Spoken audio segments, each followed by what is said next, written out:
Hello, কেমন আছো সবাই? আমি পায়েল, আমার একটা নতুন ব্লগে তোমাদের সবাইকে স্বাগত জানাই। আজকের বাইরেটা দেখো কি সুন্দর ঝলমল করছে রোদে, কিন্তু বাইরেটা কিন্তু বেশ ঠান্ডা হাওয়া আছে। ওই দেখো গাছের পাতা কিভাবে নড়ছে, মানে হাওয়া একটা হচ্ছে। আর এই দেখো গাছের ডাল একটা ভেঙে পড়ে গেছে, যেটা এই মাঝখানটায় দুটো গাছের মিডিলে পড়েছিল। এটা সকালে রূপম একবার বেরিয়েছিল, তখন বেরিয়ে ডালটাকে একটা সাইড করে রেখেছে, নাহলে কী হচ্ছিল যাওয়া আসার রাস্তার মধ্যে এটা ব্লক হয়ে পড়েছিল। এই গাছের থেকে ভেঙে পড়ে গেছে, এত হাওয়া হয়েছে রাতে, তো ডাল ভেঙে পড়ে গেছে। এখনও পুরো হাওয়া হচ্ছে। আসলে না এখানে ওয়েদারটা মানে বলা খুব মুশকিল। গরম পড়ছে, মানে সকালের দিকটাতে আবার এরকম ঠান্ডা থাকছে যে জ্যাকেট ফ্যাকেট পরে বেরোতে হচ্ছে, আবার দুপুরের দিক থেকে বেশ গরম পড়ছে, আবার সন্ধ্যের দিক থেকে ঠান্ডা হাওয়া দিয়ে আবার ঠান্ডা হয়ে যাচ্ছে, জ্যাকেট না পরলে হবে না। যেমন আমরা বিকেলে পার্কে যাই, সেখানে আবার জ্যাকেট একটা পাতলা নিয়ে গেলে ভালো, বাচ্চাদেরকে ফুল স্লিভ এখনও ভালো মতো পরিয়ে নিয়ে যাওয়া, সেই সব আছেই।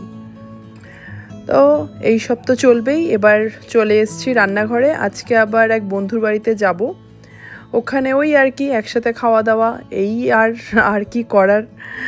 চাইনিজ খাবো আজকের প্ল্যান আছে। তো আমি বানাচ্ছি চাউমিন আর একটা ভাপা দই বানাবো। এটা মানে চাইনিজের মধ্যে পড়ে না, এটা আলাদাই। ভাপা দই না, ভাপা সন্দেশ বানাবো।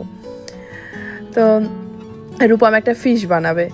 এই যে রূপম একটুখানি বাইরে এদেরকে নিয়ে গিয়েছিল খেলাতে, নাহলে তো আমার রান্নাবান্না করতে দেবে না, তাই ওদেরকে একটু খেলিয়ে নিয়ে আসলো। আর এই যে জ্যাকেট পরে, মানে সকালের দিকটা তো বেশ ঠান্ডাই থাকে, আর আজকে হাওয়াটার জন্য ঠান্ডাটা আরও বেশি লাগছে সত্যি।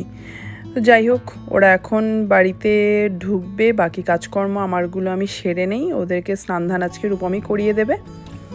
এখানে ভাপা সন্দেশ বানানোর জন্য ছানা নিয়ে নিয়েছি। ছানাটা না একটু কী হয়েছিল, নিচ দিকটা হালকা লেগে গেছিলো, তো ছানাটাকে ভালো মতো মানে ছাড়িয়ে নিচ্ছি। একবারে কাপড়ে, সুতির কাপড়ে বেঁধে রেখেছিলাম জন্য জমাট বেঁধে গেছে।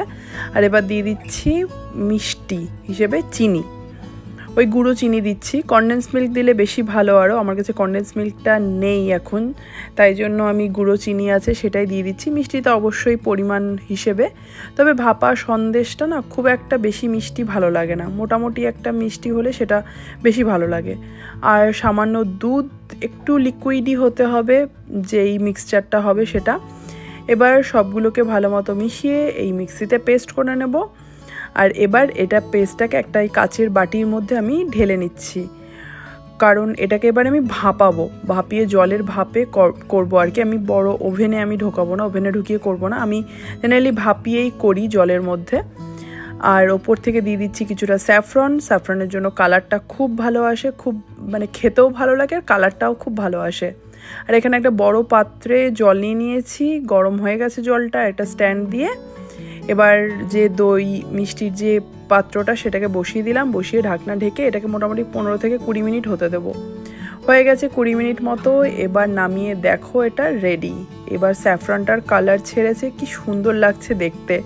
এবার এটাকে পিস পিস করে কেটে নেওয়া, আর একটু ঠান্ডা হলে ফ্রিজে ঢুকিয়ে দেবো। ফ্রিজে থাকলে এটা ফ্রিজ থেকে বের করে খেতে আরও বেশি ভালো লাগে তখন। তা আমার তো হয়ে গেল, ওদিকে নুডলসটাও হয়ে গেছে, মিষ্টি হয়ে গেছে। এবার রূপমের সেই ফিশ বানানোর পালা। ওর এটা একটা মানে চাইনিজ ঠিক বলবো না, সয়া সস এগুলো কিছু দিচ্ছে না, কিন্তু অনেক কিছুই মশলা দিয়েছে, দিয়ে সবজি টবজি দিয়ে এই মাছটা একটা শুকনো শুকনো হবে, স্টার্টার টাইপেরই, এটা মেন কোর্সের না। আর এটা সোয়াই ফিশ যেটা, সেটা দিয়ে বানাচ্ছে। এখন এই লাস্ট ফিনিশিংটা আমি ওকে হেল্প করে দিচ্ছি করতে। প্রথম থেকে ওই কাটাকুটি সবজি সব কিছু করেছিল।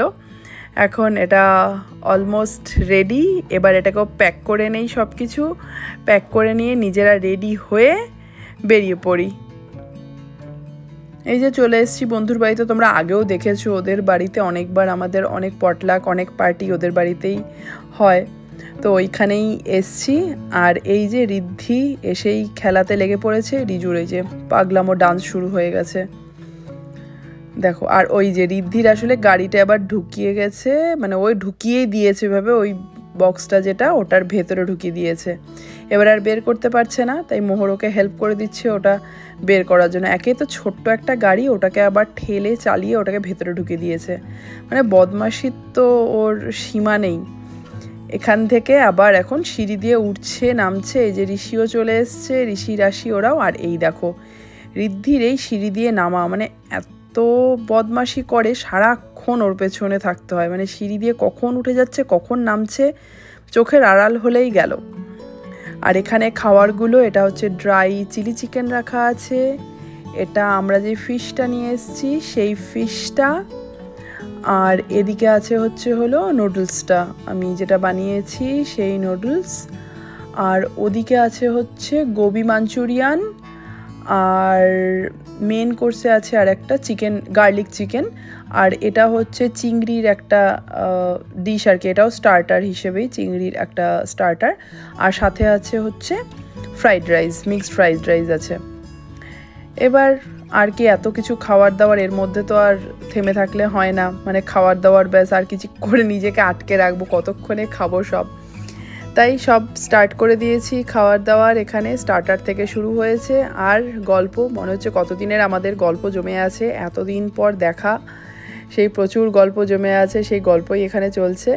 আর ওই দেখো রাশি ওদিক দিয়ে ঘুরছে, এবার ঋষি আর রাশি এদেরকেও বসাতে হবে, ওরা অল্প অল্প করে কিছু একটু খেয়ে নিলে ভালো। তো চলো আমরা এবার খেয়ে নেই, তারপর বাচ্চারা খাবে। এই যে ঋদ্ধি এখানে ফোর্ক লাগবে, ও শুধু স্পুনটা দিয়ে হবে না, ফোর্ক লাগবে, ফোর্ক দিয়ে ও খাবে। দেখো কতটা খাবে তার ঠিক নেই, কিন্তু ওর বাহার আছে, সেটা ফোর্ক দিয়েই খেতে হবে। তো চলো আমরা গল্পগুজব করে বাকি খাওয়ার দাওয়ার সারি। এর সাথেই ভিডিওটা আমি এখানেই শেষ করছি। তোমাদের কেমন লাগলো অবশ্যই জানিও, ভালো লাগলে লাইক করো, চ্যানেলটাকে সাবস্ক্রাইব করো। সবাই ভালো থেকো, সুস্থ থেকো, সাবধানে থেকো।